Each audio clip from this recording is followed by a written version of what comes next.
Every horror fan asks the same question. Who's the true king of horror? The truth is, there isn't just one. Horror wears a different crown every decade. From Gothic monsters in the 1930s to those born on the internet to make it into your nightmares today, the throne never stays empty. Each decade, horror crowns its genre king, while contenders fight for the crown and the shadows linger, waiting to be remembered. How the rankings work. For our first rank, it's called the Shadows Rank. Here we find the overlooked and the underrated. These are the films that haunted the background, still here, still influential, but never in charge. For our second rank, next on the list, is the Contender Rank. These are the challengers to the throne. They left scars on their decade, fought hard for dominance, and sometimes came close, but history never crowned them. And for our last rank, the highest of them all, we have the crown, the genre king. This is the subgenre that defined its era. One throne, one ruler, no sharing. With the rules set, let's begin where horror cinema truly started, the 1930s. 1930s, Depression and Escape. The Great Depression crushed America. People turned to the movies for escape, larger-than-life fantasy and fear. For our In the Shadows rank, we have Mad Science. The Invisible Man twisted new technology into terror, echoing anxieties about modernization. For Contender, we have Giant Creatures. King Kong thrilled audiences with shock, awe, and dread, and everything in between. A spectacle for a world starved of wonder. And for the crown, we have Gothic monsters, Dracula, Frankenstein, Bride of Frankenstein. These icons didn't just dominate the decade, they defined horror itself. The 1940s, Shadows of War. World War II consumed the decade. With real-life horrors in the headlines, Hollywood horror couldn't compete with spectacle.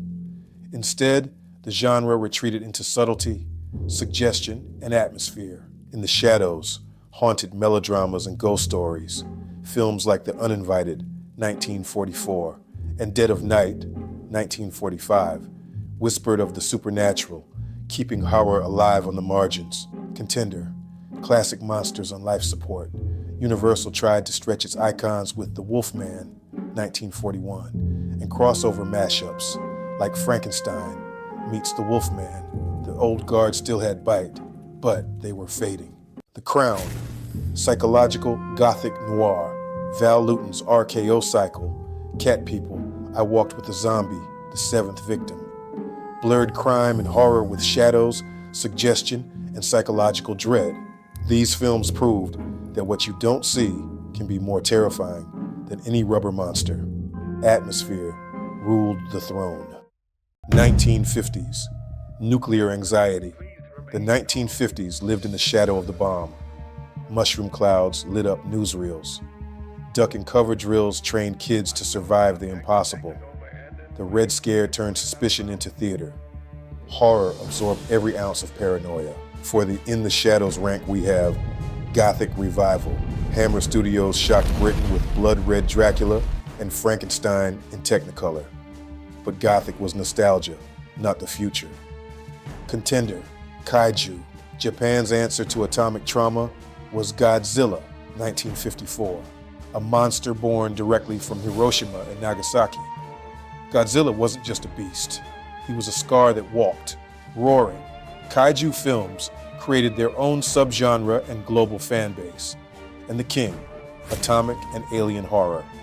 In America, the bomb meant monsters, them. Gave us ants the size of buses. Invasion of the Body Snatchers made your neighbor a soulless double. The Thing from Another World turned the Cold War into outer space. The 50s crowned paranoia itself. Atomic horror reigned. 1960s, social upheaval. The 1960s were assassinations, protests, and civil rights struggles. Society was unstable, and so was horror. For our In the Shadows rank, we have Italian Giallo, bold, stylish, and violent. These films turned murder into art. For Contender, look 4. Occult and Zombies. Rosemary's Baby brought the devil home. Night of the Living Dead reflected collapse and racial tension. And for the crown we have Psychological Shock. Hitchcock's Psycho stabbed the safe American dream and changed horror forever. The decade crowned the killer next door. 1970s, Distrust and the Devil. The 1970s were paranoia and panic. Watergate, cults, and satanic fear filled the culture. For our In the Shadows rank we have consumerist zombies. Romero's Dawn of the Dead mocked shopping culture by filling malls with the undead. For Contender, look 4. Folk horror and slashers. The Wicker Man whispered of ancient rituals. Halloween and Texas Chainsaw Massacre sharpened the blade for decades to come. And for the crown we have the supernatural and the occult reigned supreme. The Exorcist, The Omen. In a decade of doubt, the crown was claimed by the devil himself. The 1980s, consumer culture and fear of infection. The 1980s were MTV, consumerism, and the AIDS crisis. Horror became bigger, bloodier, and franchised. For our In the Shadows rank we have splatter and comedy gore.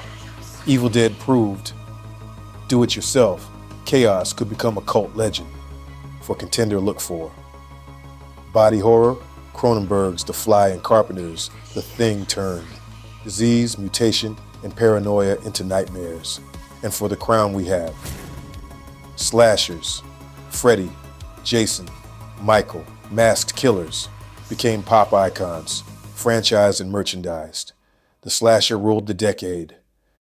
1990s, irony and true crime. The 1990s were sarcastic, media-obsessed, and fascinated by killers. For our In the Shadows rank we have serial killer thrillers. 7, Silence of the Lambs. Not pure horror, but shaping its tone. For Contender, look 4. Global fear. Japan's Ringu cursed audiences through technology, while Blair Witch brought found footage to the world stage. And for the crown we have meta-horror. Scream, a slasher that mocks slashers, perfectly tuned for a self-aware generation. 2000s, post 9/11, terror. The 2000s were defined by 9/11, torture scandals, and fear of the enemy within.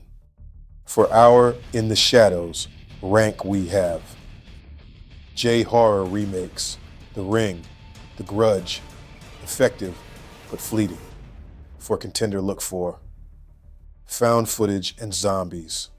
Paranormal Activity haunted audiences worldwide, while 28 days later unleashed viral apocalypse panic. And for the crown we have torture horror. Saw and Hostel. Sadistic traps and violence mirrored a world obsessed with surveillance, pain, and control. 2010s, shared universes and trauma. The 2010s were the decade of cinematic universes and culture wars. Horror joined the trend. For our In the Shadows rank we have found footage anthologies. VHS kept handheld nightmares alive. For Contender, look 4. Elevated horror. Get Out. Hereditary. The Witch. Prestige horror that tackled trauma, race, and belief. And for the crown we have The Conjuring Universe, a blockbuster of demons, spin-offs, and shared worlds. The most profitable horror franchise in history claimed the throne. 2020s, isolation and screens. The 2020s began with lockdowns. Everyone lived online, and so did horror. For our In the Shadows rank we have legacy sequels. Halloween, Scream, Conjuring, Familiar Kings Refusing to Die. For Contender, look 4. Indie experiments. Skinamarink, Deadstream, The Outwaters, viral nightmares born from streaming culture. And for the crown we have Host. Filmed entirely on Zoom during quarantine, it captured isolation and fear in real time. With almost nothing, it defined the decade. Digital horror wears the crown. Horror will never leave the throne empty. Each crown reflects its culture. Monsters in the Depression, shadows during war, atomic beasts in the Cold War, slashers in the consumer 80s, torture after 9/11, isolation during a pandemic. The monsters change, but the fears remain. So which decade's crown speaks to you?